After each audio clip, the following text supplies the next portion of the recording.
কৃষ্ণ কৃষ্ণ গোবিন্দ গোবিন্দ গোবিন্দ গোবিন্দ জয় গুৰু শংকৰ। আজি আমি অধ্যয়ন আৰু গৱেষণা কেন্দ্ৰৰ তৰফৰ পৰা অসমীয়া বৰগীত ছপা বৰগীতৰ পুথিৰ ওপৰত কিছু গৱেষণামূলক অধ্যয়ন কৰা হৈছিলে আৰু সেই অধ্যয়ন চলি আছে। প্ৰাৰম্ভিক অৱস্থাত আজি এতিয়া আমি ভিডিঅ' বনাই আপোনালোকৰ আগলৈ আগবঢ়াইছোঁ। প্ৰথম কথা হ'ল কি যে ছপা বৰগীত কেতিয়া হ'ল, কেতিয়াৰ পৰা ছপা বৰগীত আৰম্ভ হ'ল। আমি পোৱা সংগ্ৰহিত তথ্য মতে প্ৰথমখন ছপা বৰগীত ওলাইছিলে 1887 খ্ৰীষ্টাব্দত। 19 শতিকতে উলিয়াইছিলে শ্ৰী শ্ৰী শংকৰদেৱ আৰু শ্ৰী শ্ৰী মাধৱদেৱৰ বৰগীত। এইখন ওলাইছিলে শ্ৰী শ্ৰী আউনীআটী সত্ৰাধিকাৰ সেই সময় দত্তদেৱ গোসাঁই ঈশ্বৰৰ দিনত উলিওৱা হৈছিলে এইখন বৰগীত। সেইভাগী বৰগীত 1878 খ্ৰীষ্টাব্দত অৰ্থাৎ 1809 শকাব্দত এই বৰগীতখন প্ৰকাশ হৈছিল। সেই বকলাখন আমি পাইছোঁ, আপোনালোকৰ কাৰণে বকলাখন দেখুৱাই দিছোঁ।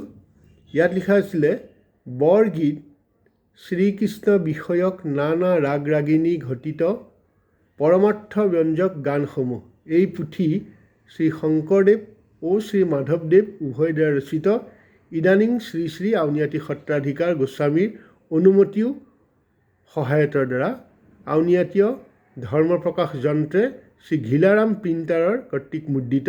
শকাব্দ 1809 পুহ মাহ, মূল্য 8 অনা। এইভাগী বৰগীত আমাৰ ডক্টৰ নগেন শইকীয়া ছাৰ, সকলোৰে শ্ৰদ্ধাৰ অসম সাহিত্য সভাৰ প্ৰাক্তন সভাপতি, তেখেতে এইভাগী বৰগীত সংগ্ৰহ কৰিছিলে কিতাপখন তেখেতৰ গৱেষক ছাত্ৰ এজনৰ পৰা, আৰু পাছত 2004 চনত এই পুথিভাগী ডিব্ৰুগড়ৰ পৰা পুনৰ মুদ্ৰণ কৰি উলিয়াইছিলে। আমি এইভাগী পাইছোঁ। বিশদ আমি লিখিম, পৰৱৰ্তী অৱস্থাত আমি এইখনৰ ওপৰত লিখি আছোঁ। ইয়াৰ পাছত যদি আমি বৰগীত এভাগলৈ যাওঁ তেতিয়া দেখিম 1925 চনত এভাগ বৰগীত ওলাইছিলে। বৰগীতৰ শ্ৰী প্ৰসন্ন চন্দ্ৰ বৰুৱা, কমাৰকুছি, নামনি অসমৰ কমাৰকুছিত এখন বৰগীত প্ৰকাশ কৰিছিলে শ্ৰী প্ৰসন্ন চন্দ্ৰ বৰুৱাই। আৰু এইভাগ বৰগীতৰ যথেষ্ট ধৰণৰ বৰগীত আছে, বহুত বৰগীত আছে, আমি পাছত পাম। সেইভাগী বৰগীতৰ প্ৰথম কথা হ'ল কি, মই এটা পৃষ্ঠা দেখুৱাই দিছোঁ আপোনালোকৰ কাৰণে। এয়া বৰগীত আৰম্ভ কৰিছে ৰাগ শ্যাম পুৱাৰ বৰগীত, আৰু তেখেতে বহুত বৰগীত ইয়াত সন্নিৱিষ্ট কৰিছে, যিবিলাক বৰগীত আমি আজিলৈকে শুনাও নাই, দেখাও নাই। হয়তো তেখেতে কেনেকৈ পালে, কি পালে, এইখিনি কথা আমি অধ্যয়ন কৰি আছোঁ। আপোনালোকক আগলৈ বুজাই দিম, উলিয়াই দিম এই বৰগীত কেনেকৈ পালে, ক'ত সংগ্ৰহ কৰিলে। আমি এতিয়া অধ্যয়ন কৰি আছোঁ এইভাগী বৰগীত। আজি মাত্ৰ ক'লে কিতাপকেইখনৰ লগত চিনাকি কৰি দিয়াহে হৈছে। ইয়াৰ পাছত 1945 চনত এখন বৰগীত ছপা হৈছিলে, সেইখন উলিয়াইছিলে হৰিনাৰায়ণ দত্ত বৰুৱা কোম্পানী।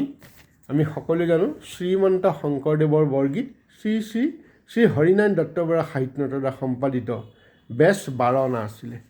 এই বৰগীত ভাগি 1945 চনত প্ৰকাশ হৈছিলে।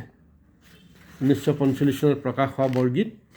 এইভাগী বৰগীত সেই সময়ত দত্ত বৰুৱা, হৰিনাৰায়ণ দত্ত বৰুৱা সাহিত্যৰত্নই তেখেতে সংগ্ৰহ কৰি প্ৰকাশ কৰিছিলে এয়া। আৰু তেখেতে দিছিলে শ্ৰীমদ ভাগৱত ভঁৰালৰ পৰা সম্পাদিত প্ৰকাশিত নলবাৰী কামৰূপ। শ্ৰীমন্ত শংকৰদেৱৰ বৰগীত এভাগী তেখেতে অকল গুৰুজনাৰ বৰগীতক লৈ তেখেতে কৰিছিলে, সেইভাগীও আমি সংগ্ৰহ কৰি ৰাখিছোঁ। ইয়াৰ পাছত 1949 চনত হৰিনাৰায়ণ দত্ত বৰুৱাই এভাগী বৰগীত উলিয়াইছিলে। সেই বৰগীতত শ্ৰীমন্ত শংকৰদেৱ আৰু মাধৱদেৱ দুয়োজনা গুৰুৰে আমি বৰগীত পাওঁ। এই বৰগীত ভাগি এয়া কিতাপখন অক্ষত অৱস্থাত ৰখা হৈছে, বিতুপাত পোৱা নাই। আমি এই বৰগীতখিনি দেখিছোঁ। এই বৰগীতৰ বিশেষত্ব হৈছে কি, সাঁচিপুটীয়া পুথিৰ পৰা তেখেতে বৰগীত ভাগি সংগ্ৰহ কৰিছিল, নিজেই কৈছে।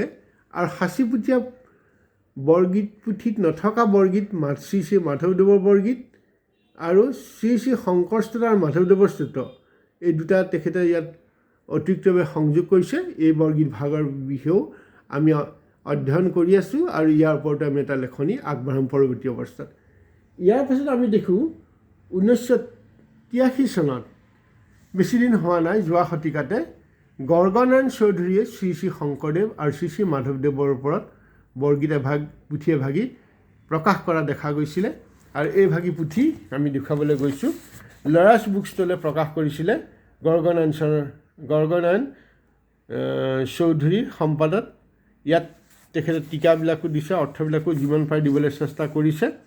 এই ভাগি বৰগীত যি নহওক, এই গোটেইখিনি বৰগীত আমি সংগ্ৰহ কৰি লৈছোঁ। আৰু এই বৰগীতখিনিৰ ওপৰতে আমি কি বৰগীত আছে, বিশেষকৈ 1925 চনত যি ভাগি বৰগীত ওলাইছিলে, সেই বৰগীত ভাগীত যথেষ্ট ধৰণৰ নতুন নতুন বৰগীত পোৱা গৈছে।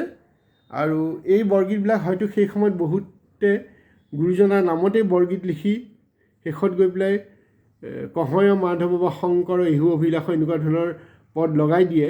তেনেকুৱা ধৰণৰ কথা হৈছে বুলি পাছত আমি গম পাইছিলোঁ।